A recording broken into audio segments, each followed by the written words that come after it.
It's nice to be back again. It's been a while since I've done a video, but today we're going to talk a little bit about some vaccine tidbits. Just a few questions that people have. I thought I would discuss it. If you want more information, like more details, though, you should go to our blog at www.mpale.ca. That's where I tend to be more detailed. But today we're going to talk a little bit about vaccines. So first of all, why should we even get one? Well, the pandemic is one of those things that's a for better or for worse situation. So we're all tied together in this, and so to get out of it, we kind of all have to work together.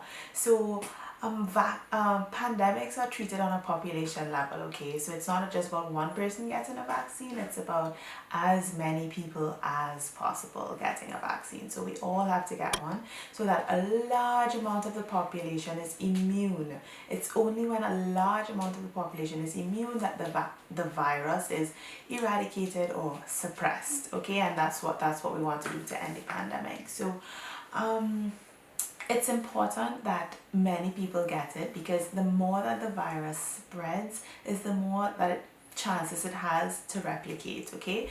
Replicate means it produces more of itself and it produces better of itself, because it learns our immune system and it tries to beat our immune system. That's how we get mutations. That's how we get new strains. And of course, these new strains came about by trying to beat our immune system, so they are more likely to be more dangerous, okay? So that's why we should all get vaccinated. And if you want to understand more about how the vaccines were created, you could check out our last vaccine video, Vaccines 101. So then the next thing is the efficacy of the vaccine. So you may have seen that different vaccines have different efficacy. So first of all, that's completely normal. Like all vaccines that have ever been made, each have different efficacies, okay? But another thing to understand is that we shouldn't just interpret numbers exactly as we see them. You have to be aware of the context. So for instance, the vaccines like the Pfizer, Moderna vaccines have like 95% approximately efficacy, okay? And then the newer Johnson & Johnson has approximately 66% efficacy. But remember that they were tested in very different environments, okay? Pfizer and Moderna were tested way before the new variants, the more dangerous variants, were rampant, okay? Whereas the Johnson & Johnson vaccine was tested in a situation in South Africa, where the South African variant is quite rampant, as well as in the US, where the South African variant also exists, okay? And so we don't have numbers for what Moderna and Pfizer's vaccine would have been had they been tested in the same population.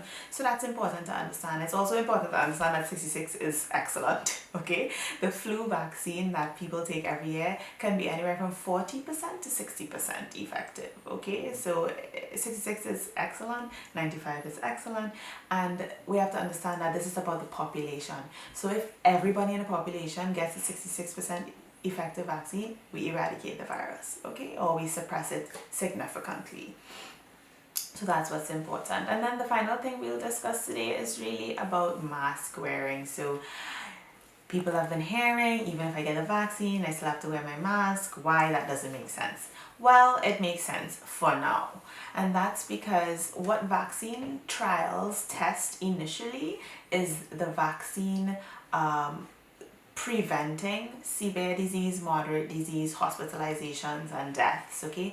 It doesn't test in the initial stages whether we still have the virus in our throats. Like, I could contract the virus, it's in my throat, but I just have no symptoms because my immune system is fighting it and I just don't know.